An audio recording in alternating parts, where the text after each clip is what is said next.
Things have evolved very quickly in the world of computer graphics. In a relatively short space of time, we've gone from on-screen visuals being little more than crudely shaped pixels, barely able to represent a car or a person, to the often imitated pixel art of 8 or 16-bit era, and then came 32-bit, with 3D games becoming the normal, and developers in these early days became pixel-pushing pioneers to figure out the challenge of this new 3D space. Modern games, though, they're very immersive, tens of millions of triangles being thrown around, 4K textures, huge open environments. To render these visually impressive experiences, hardware needs to change alongside it. The amount of RAM on board a PC or a console is a pretty easy to recognise metric of how good it is. 8 gigabytes of RAM isn't as good as 16, a simple enough principle to understand. But things become a lot trickier when talking about complicated topics such as feature sets or radical changes in the very fundamentals in how something has worked up until this point. Mesh shaders then are a complete overhaul to the graphics pipeline, and their introduction to DirectX 12 Ultimate, although it's not exclusive to DirectX 12 Ultimate as we'll get to later on in the video, is, excuse the term, but a game changer. In this video then, we're going to start things out with the basics. What is a mesh shader? How does it function? And then discuss things such as performance. I'd also like to give a ton of thanks to NVIDIA for helping make this video possible with a lot of different quotes and just checking over the video. So again, thanks very much to them for their assistance. And yeah, there is also one other caveat. As of the time I'm recording this video, no PC games actually utilize mesh shaders, and to my information as well, which I've already discussed in an exclusive, the Xbox Series X is not using them either. However, they will be used soon in future titles for the Xbox, and we can presume the PC. And mesh shaders have a ton of potential, as you'll see throughout this video. But with that said, let's start things out, shall we? So then, what exactly is a mesh shader, and why am I, as well as others in the industry, telling you that they're so important? In summary, NVIDIA states mesh shaders enable more detailed and dynamic worlds by facilitating more complex algorithms. This gives developers more flexibility when they're working on geometry. Let's examine this a little more closely, shall we? The motivation really stems from the evolution of both the complexity of game worlds and environments, and also GPU designs which have evolved to be really good at compute-based workloads. More on this in just a moment. There was a time when dealing with a character or model with 100 or maybe even thousands of triangles was impressive, and scenes pushing 50 or 100,000 polygons were considered cutting edge. Indeed, Virtual Racing and Virtual Fighter 1 from Sega, well, they're very basic polygonally, and nevertheless their approach laid the foundation for Sony's PlayStation 1. And we quickly saw the industry evolve. A few years later we saw the addition of textures, more advanced lighting, for example for Virtua Fighter 2. But obviously things have evolved considerably, but in this push for ever more realistic scenes, more and more geometry is required to create more realistic looking objects. Developers typically use tricks like occlusion culling, which nukes geometry early in the pipeline which isn't visible, such as outside of the camera's field of view. But yeah, there's still no getting around it. We're now dealing with millions and millions of polygons being rendered in real time, each and every frame.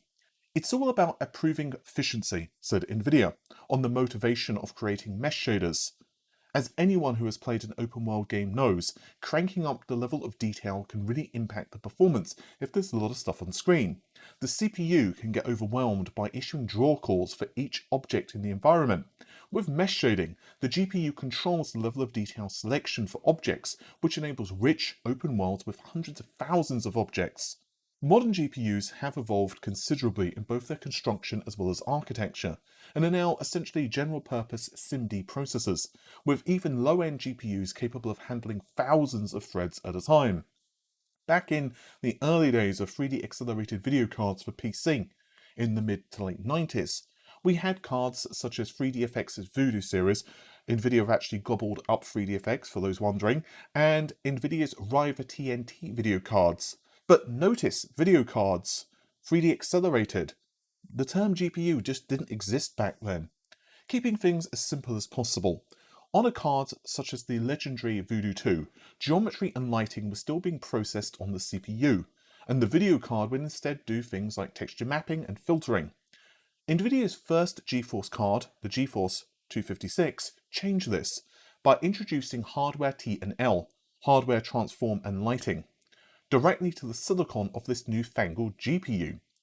Hardware T&L allowed the manipulation of scene geometry as well as crude lighting to be run on the video card instead of the host CPU, giving way to way more complicated scenes and geometry and freeing up the CPU to do other things, such as, for example, AI.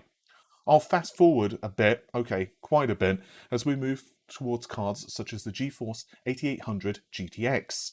Whereas previous cards took the hardware T&L formula and shook things up in terms of how the different hardware blocks worked on the GPU, this brought in compute, or unified shader models to be more technically accurate, and its era for GPUs.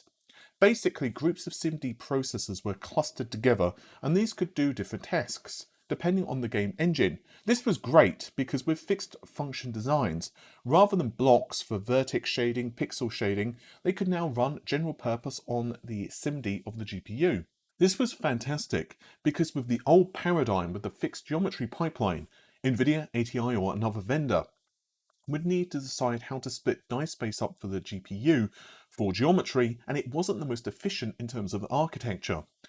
Graphics cards, though, have continued to move away from fixed function hardware blocks, with some exceptions, for example tensor cores on NVIDIA GPUs, which are responsible for running math to run DLSS, and the DirectX Vertex shader pipeline was first introduced in 2000 with DirectX 8.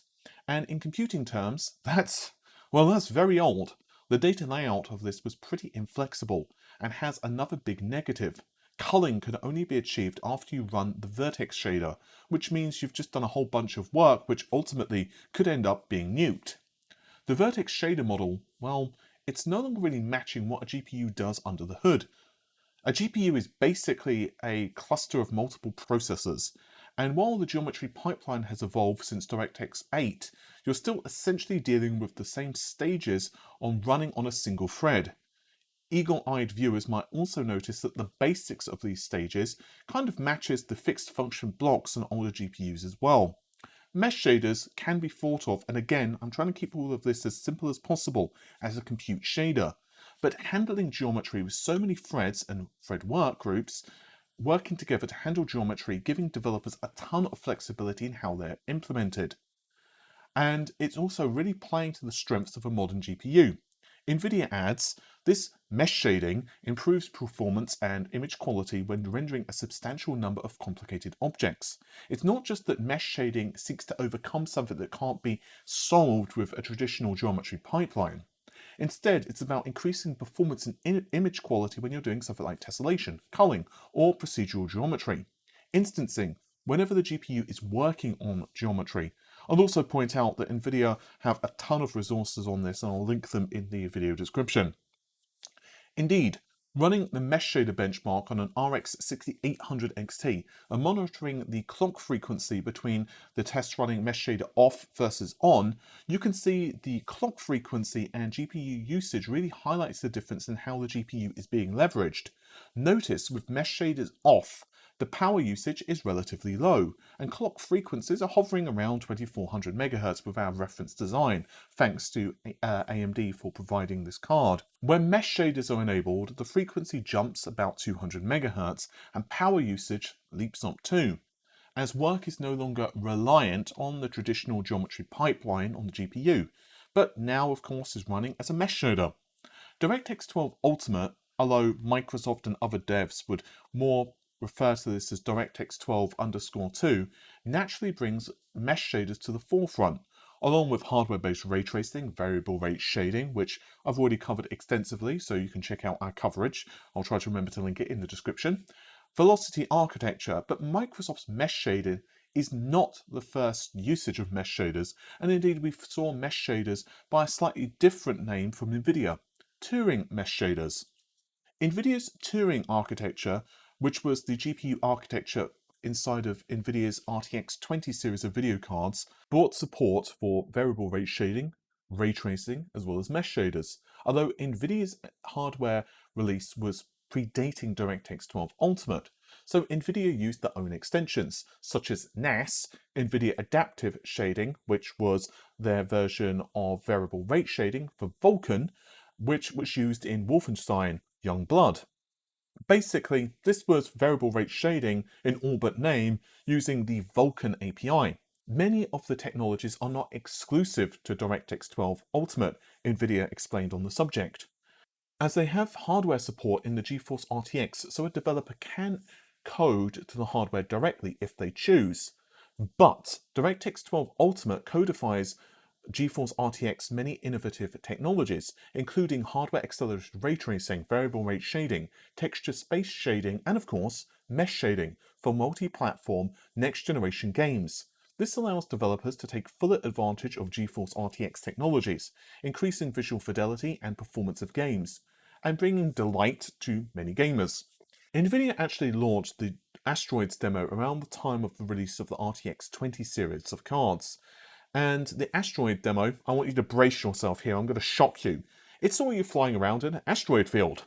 But these rocks were different sizes and dotted around you, and there were several levels of detail used, with objects rendered with more triangles when they were closer to you, or conversely, less detail if they were further away from you.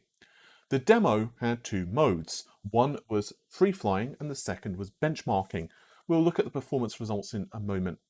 But the free flying mode gives you control over not just the ship, but in how rendering is handled. Unfortunately, you can't toggle mesh shader on and off, but you can both visualize the LODs and enable wireframe to give you a better idea of the polygons in the scene and how they're constructed, and also change the LOD. The demo runs with dynamic LOD at default, with your proximity to the object and position adjusting its level of detail. This is not static and will change based upon your position. Disabling the LOD provides us with the opportunity to set the LOD across the entire scene, regardless of distance, 0 being the lowest quality and 6 being the highest quality.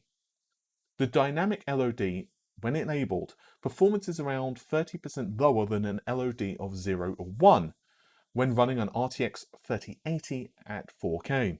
But I'm sure you'll agree that these low quality models, they do a decent job when far away from the camera, but they don't exactly look brilliant when close up. They just look pretty much like indistinct blobs.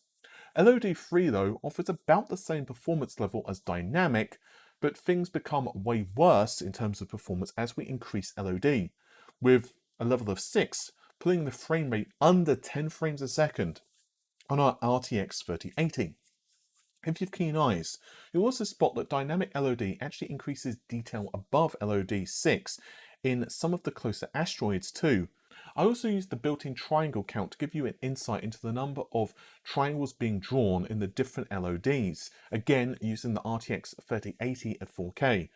The footage results are slightly lower than the graphs you can see on screen because I took the results with NVIDIA Shadowplay disabled. However, when recording this, I was using Shadowplay, so that's why there's a slight disconnect in the numbers versus what you're seeing on screen.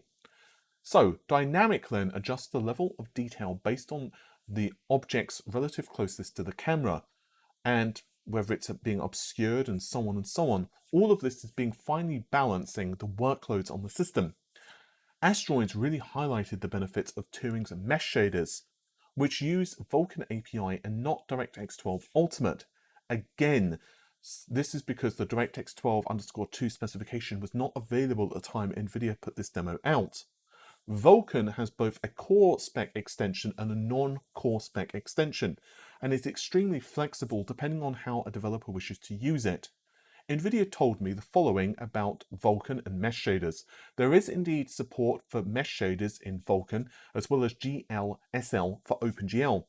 And you can find VK-NV mesh shader and more information in the developer blogs, as well as a SIGGRAPH presentation. Again, I will of course link all of that.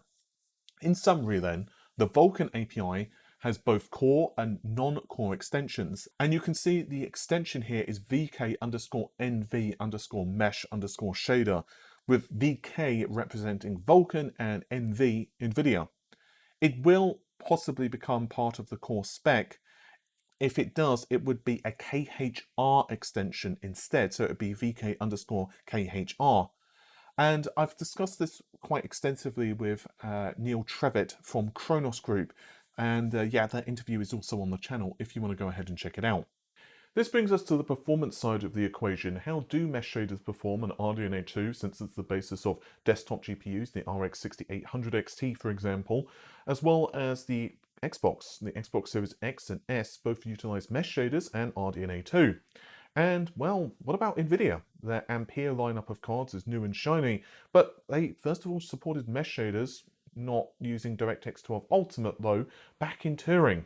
So yeah, we'll be testing out those cards, but a small caveat. Since games which utilize mesh shaders are thin on the ground for the PC, and by thin on the ground, as of the time I'm recording this, there's no titles which actually officially support mesh shaders, we're going to have to resort to other methods, including a couple of benchmarks.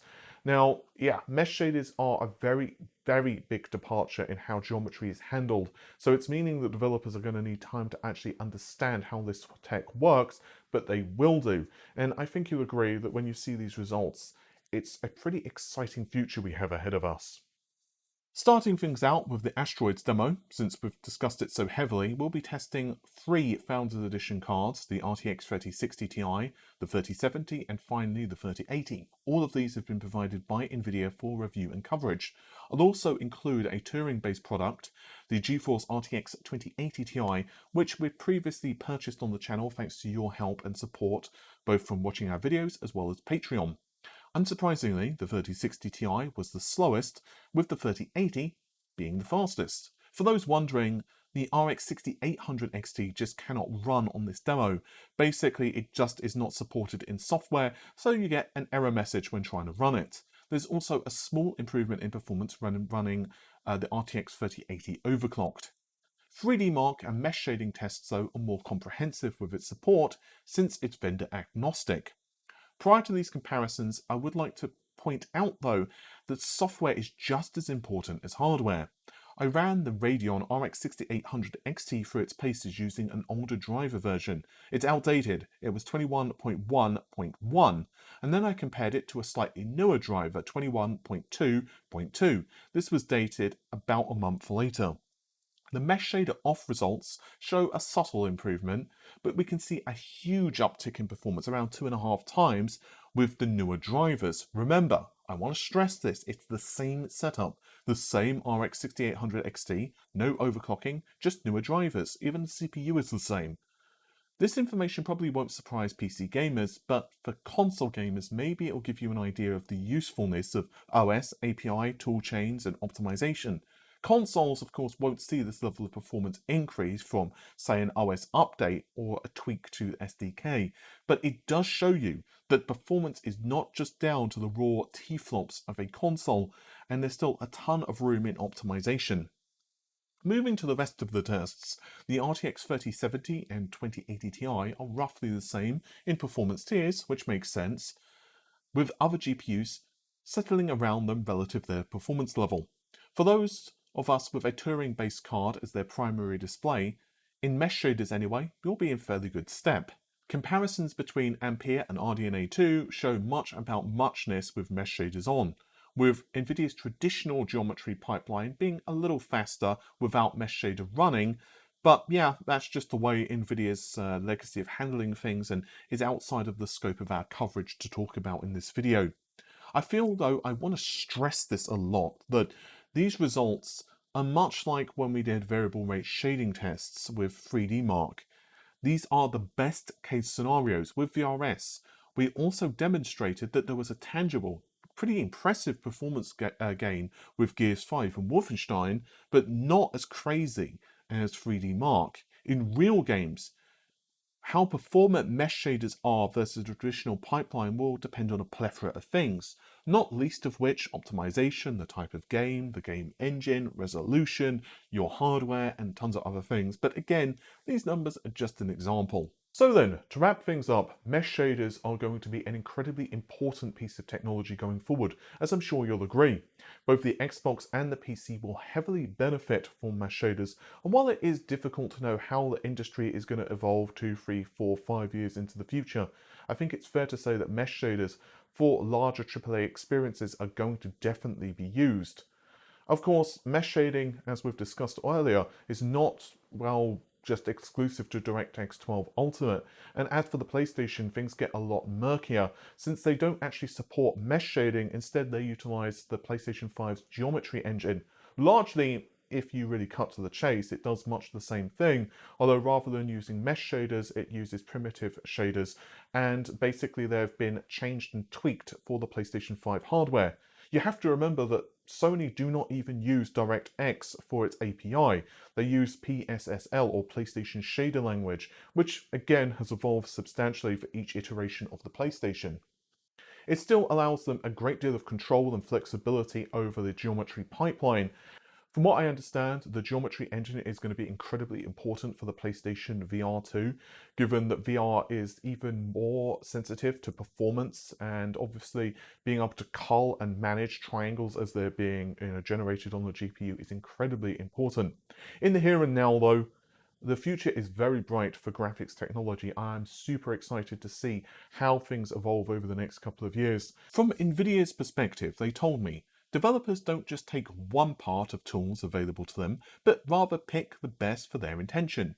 As such, we've already seen some fantastic titles that have DirectX 12 Ultimate support, such as Control, which has real-time ray tracing reflections, ray trace contact shadows, indirect diffuse lighting, as well as Nvidia's own DLSS, Cyberpunk 2077, ray trace reflections, shadows, ambient occlusion, and diffused illumination, and countless games in development which we can't talk about quite yet, but the future is extremely exciting for games making the most of new GPU hardware. And yeah, with that said, if you have enjoyed the video, definitely subscribe, of course, to the channel if you're not already, and click the bell icon. And also leave a like on the video too. In the not too distant future, we'll be exploring a lot of other topics in graphics and tech, including ray tracing, which I'm hoping to put out kind of similar video to this. So if you're wanting me to do that, definitely comment down below, and of course subscribe to the channel, he says, knocking the camera. Anyway, I think that was a good fail to end the video on. So hopefully I'll see you soon. Take care of yourselves. Bye for now.